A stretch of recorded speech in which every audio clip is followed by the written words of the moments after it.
welterweight. He's a leader of the hashtag Make UFC Great Again movement. He is Jorge Masvidal, or as his manager affectionately calls him, Georgie Masvidal. Jorge, how are you today, man?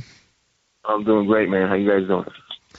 Doing real good. Thank you for taking the time to speak with us. Yeah, you know, it seems like every time you do a podcast or you do an interview, maybe not every time, but does the question of do you like to do media come up quite a bit? Because you're a guy who I guess has been basically pretty honest in saying that this is not your cup of tea. You don't enjoy doing this kind of stuff.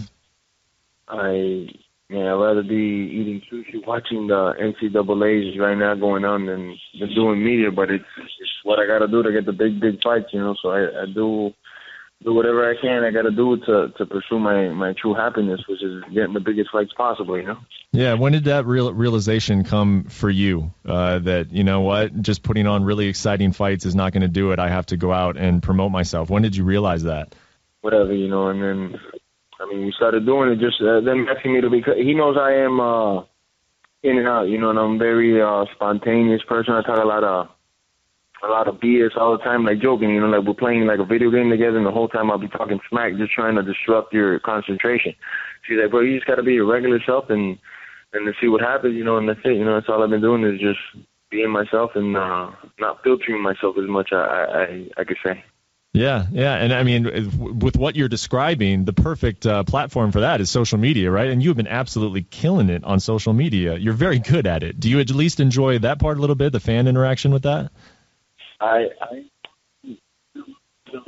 One thing of mine that's my favorite is how people get so mad. You know, I was buying jewelry the other day, and I was seeing people losing their mind because I was buying jewelry. I love that.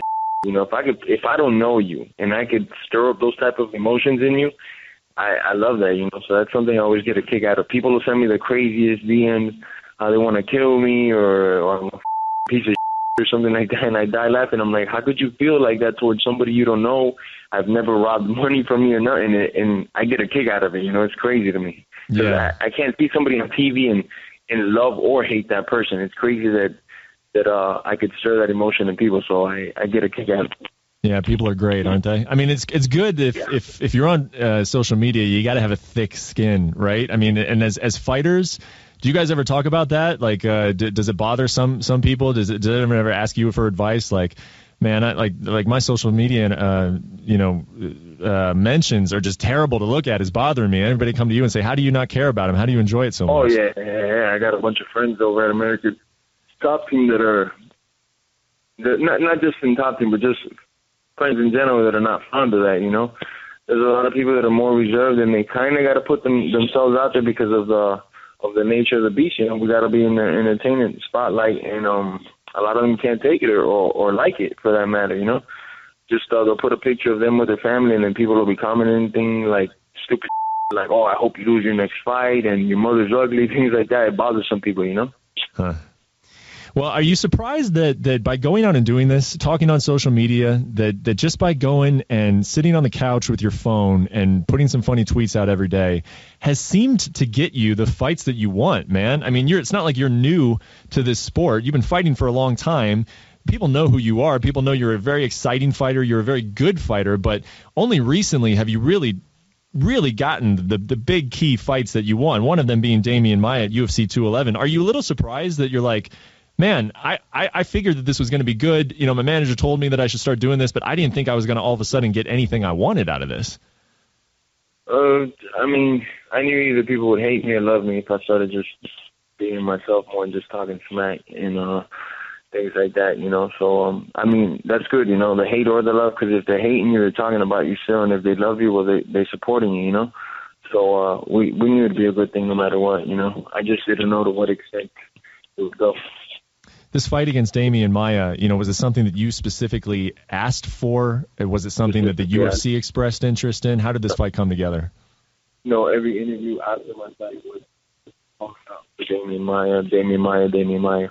Now, come May 13th, maybe Damian Maia can choke me out and shut me up, but it's my opinion and my team's opinion that we're going to smash this dude. The reason why I picked him is I picked the Cowboy fight way in advance before I got offered. That was the first one we talked. They said, we're going to work to get Cowboy fight in 17 no matter what. And another fight that I wanted to do was Damian Maia. The reason why I picked those two guys is, one, Cowboy is extremely popular, but I think he's one of the best strikers at 170. I think he's real dangerous. He could end anybody at 170, if he catches him. He has a lot of power, a lot of tricky technique, so I wanted to get that fight, which is it's beating one of the better strikers at 170. And in Maia, I'm fighting the best grappler at 170. I think having those two victories under my belt kind of lets people know how good I am, how versatile I am, To beat those two guys, you have to be one thing, and that's a fighter. You have to be able to fight everywhere, standing, wrestling, jiu-jitsu. So that's the reason why we chose Maia. Yeah, absolutely. And, of course, I'm sure it doesn't hurt that he is being looked at as the guy, the number one contender, the guy who should be fighting for the title next. If you beat him, I assume that you think that you will take that spot. Is that what you're thinking here, is that this is a number one contenders fight? Have you been told that explicitly, and is that how you're looking at it? That is how exactly I'm looking at it. Ain't nobody told me that, but that's exactly how I'm looking at it. I mean, how do you beat Damian Maia and Cowboy not fight for the title? That would just be insane. Bad luck or politics, Yeah. Maia accepted this fight, of course, but he doesn't seem all that happy about it. He kind of said that he was forced into doing so, that the UFC told him that he couldn't wait around for a title shot. He did an interview from Brazil earlier this week that he was kind of, jokingly saying, or agreeing with a reporter that maybe they should just cancel this fight and immediately book him against Tyron Woodley. Do you look at that as... Do you got a mental advantage a little bit on this guy? This is a fight that he didn't want. This is the fight that you wanted. Does that give you an advantage or not necessarily? My brother, I got an advantage over everybody that gets in that cage with me when it comes to the mind. It might be a guy stronger, faster, more cardio, more technical than me out there somewhere. We got to find him. But on the mindset, you're not going to find nobody. Nobody that has the advantage over me. And he's just making the advantage known, or he's playing extra possum, I understand his position, and obviously everybody wants the gold around their waist or the opportunity to fight for it. It means more money, more exposure, just bigger things happen. So I don't get mad at him for campaigning for that, obviously. He can do whatever he wants. The fights that Damian won against Carlos Condit, Matt Brown, Neil Magny, he went out and he tapped all three of those guys. But, knowing Damian Maia, that's exactly what he was going to try to do. And that's assuming, we know that's what he's going to try and do against you. He's going to try and take you to the ground and submit you there. From your vantage point, what did those guys do wrong, and how do you avoid making the same mistake? Yeah, those dudes, man, they don't have the wrestling it takes. They got weak sauce wrestling. I could wrestle. I'm not a collegiate standout or nothing like that, but I can wrestle when it comes to MMA. In this sport, all the positions that we're going to come into, as far as MMA positions go for wrestling, I'm going to be better at it than him. He's going to get to a single leg, I'm going to stop him. He's going to get to a double leg, I'm going to stop him. He's going to get to a body lock, I'm going to out-wrestle him. And it's going to be like that until he gets it in his head that all he can do is drop guard. And when he drops guard, I'm going to end him. Well, I'm going to put the pressure on him, and he's going to find out when the temperature gets turned up and we're both throwing heat, he's going to find out who the real man is in this. The same thing with Maia. When he gets to this leg and he finds out how heavy they are, he's going to think about a plan B, but it's going to be too late. Jorge, you've offered to bet Dana White $200,000 if he can find somebody who can beat you. Has Dana White responded to that offer yet? Has not responded. I've had a couple sources reach out to him to see if Damian Maia was his representative. I haven't gotten no word or nothing, But I got that $200K there on layaway, so it's either like I could go bet that with Dana, or I could put it all on red when I'm in Vegas next time. So I'm trying to do the Damian Maia thing because it's more of a for sure thing, Come on. The roulette thing is like 42% or something like that, right? 38, I forget.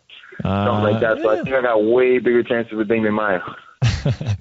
Come on, Dana. You haven't gotten any type of response? Did he just laugh at you? If you just brought it up to him in person? Come on, we got to see this. I brought it up to him in person the day of Cowboy, and he thought I was kind of joking. He found out that I was serious, and nothing's happened. I mean, maybe it's Dana White, so $200K is probably not appealing to him.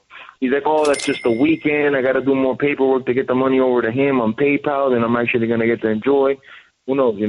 That's I probably should have betted more for Dana's interest. Hey, I got to ask you, how happy are you to be out of that 155-pound division? And, of course, part of that has to do with you don't got to kill yourself to make weight anymore. But when you see the when you see the log jam down to 155 and everything that's going on with an interim title, and then Khabib Nurmagomedov can't make weight, and so that fight falls through, and Conor McGregor, no one knows what's going on with him. Are you really happy that you're out of that whole situation and that you kind of know what's in front of you? You're facing Damian Maia. Do you feel like you're just in a much better spot at welterweight? Oh yeah, I mean, you took the words right out of my mouth. That's shit show going down there. You know, now that Khabib got pulled out of the fight, I mean, I guess is Tony just interim champion or is, I don't know what happened there. You know, yeah, he wants to be. Yeah, you know, so that's f***ing crazy. And then you got the whole thing with Conor. You don't know when he's gonna fight, so it's nuts, you know. And then GSP was coming back, so I was thinking the same exact is going on at 55 is going to happen at 70. Yeah. Now with GSP coming back, because he's going to skip the whole line and everything. Thank goodness he went to 185 and he's not up my, you know? Yeah. How much did you really worry about that? Because it's like, you know, the politically correct answer is that, you know, I can only worry about what I can control. But did you lose sleep over hearing about GSP was coming back? Oh, of course. Everybody knows that guy's got the green pass to the title fight. You know, it's a no-brainer. He comes back, boom, he's fighting for the title. Then me and Maia's fight would be like, the winner either waits or fights again and all that craziness. So it's definitely a lot of brain power that I use there, you know. But at the end of the day, as long as I'm fighting, I'm happy, man.